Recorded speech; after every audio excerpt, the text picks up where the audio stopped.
Assalamualaikum warahmatullahi wabarakatuh dan selamat malam. Pada kesempatan kali ini 12 Desember 2021 saya bersama teman saya Susi Herawati akan mempresentasikan sedikit laporan jurnal Bina Bicara yang telah kami rangkum.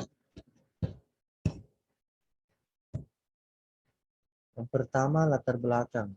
Siswa tunarungu adalah salah satu anak berkebutuhan khusus yang mengalami hambatan dalam pendengaran, sehingga untuk mengoptimalkan kemampuan yang dimilikinya memerlukan layanan pendidikan khusus. Dampak dari terbatasnya kemampuan dalam pendengaran, siswa tunarungu mengalami hambatan dalam kemampuan persepsi bunyi dan kemampuan berkomunikasi secara verbal maupun nonverbal. Yang kedua, hambatan kemampuan dalam persepsi bunyi pada siswa tunarungu terjadi dikarenakan stimulus yang bersifat auditori tidak dapat diterima dengan baik. Siswa tunarungu kurang mampu dalam mendeteksi bunyi, mendiskriminasi bunyi, mengidentifikasikan bunyi dan memahami bunyi di sekitar sebagai sinyal, tanda atau lambang bahasa. Yang ketiga, program Bina Bicara. Salah satu program khusus pengembangan kemampuan berkomunikasi adalah Bina Komunikasi dan Kemampuan Bina Berbicara. Pelajaran Bina Komunikasi atau bicara diberikan kepada siswa tunarungu untuk mengembangkan kompetensi, menghayati bunyi dan memanfaatkan sisa pendengaran yang masih dimiliki, baik menggunakan alat bantu mendengar atau tanpa alat bantu mendengar. Manfaat dari program khusus Bina Bicara terutama untuk memperbaiki mutu komunikasi dalam bahasa siswa tunarungu dalam berbahasa secara reseptif maupun ekspresif. Program khusus Bina Bicara ini dapat menjadi pelajaran untuk melatih kesadaran bunyi dan jika dilakukan dengan baik dan benar dapat menunjang terhadap penyadaran bahasa. Yang keempat, terdiri atas instrumen. Yang pertama, rumusan masalah, apa pengertian tunarungu. Yang kedua, apa yang menghambat persepsi bunyi terhadap anak tunarungu. Yang ketiga, apa manfaat program Bina Bicara. Yang keempat, media pembelajaran apa yang digunakan dalam bina komunikasi dan bicara. Tujuan masalah. Yang pertama, untuk mengetahui penertiban tunarungu. Yang kedua, untuk mengetahui hambatan berbicara atau komunikasi terhadap anak tunarungu.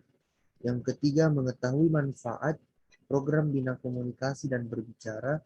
Dan yang keempat, mengetahui media yang digunakan dalam bina bicara.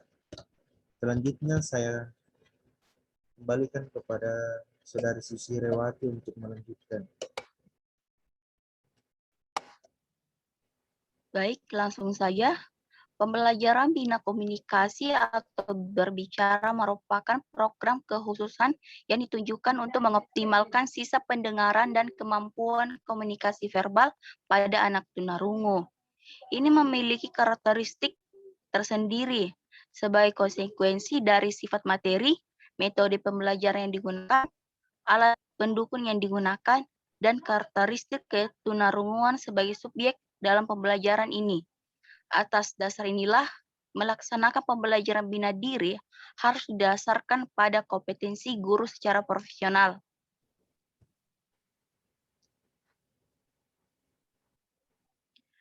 Metode atau teknik. 1. Teknik latihan prawicara ditujukan untuk mengkondisikan kesiapan mental, fisik, dan psikologis anak tunarungu untuk memasuki dunia komunikasi verbal. 2. Latihan keterahan wajah ditujukan untuk melatih kebiasaan dan kepekaan anak tunarungu dalam melakukan komunikasi untuk selalu memandang lawan bicara dengan arah posisi pandang wajah yang benar. 3. Latihan kearahan suara dalam pembelajaran BKPBI dimaksudkan untuk melatih kepekaan anak tunarungu dalam mendeteksi dan merasakan arah suara yang keluar. 4.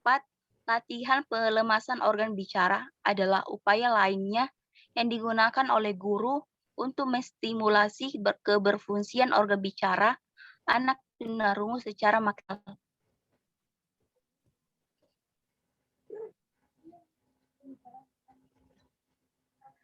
Terhambatnya perkembangan bicara dan bahasa menyebabkan anak dengan gangguan pendengaran mengalami hambatan dalam berkomunikasi secara verbal, baik secara ekspresif atau bicara maupun reseptif atau memahami pembicaraan orang lain.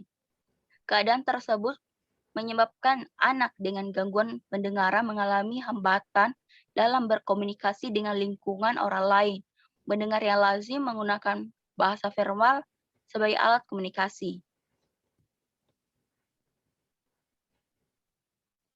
Kesimpulan akhir.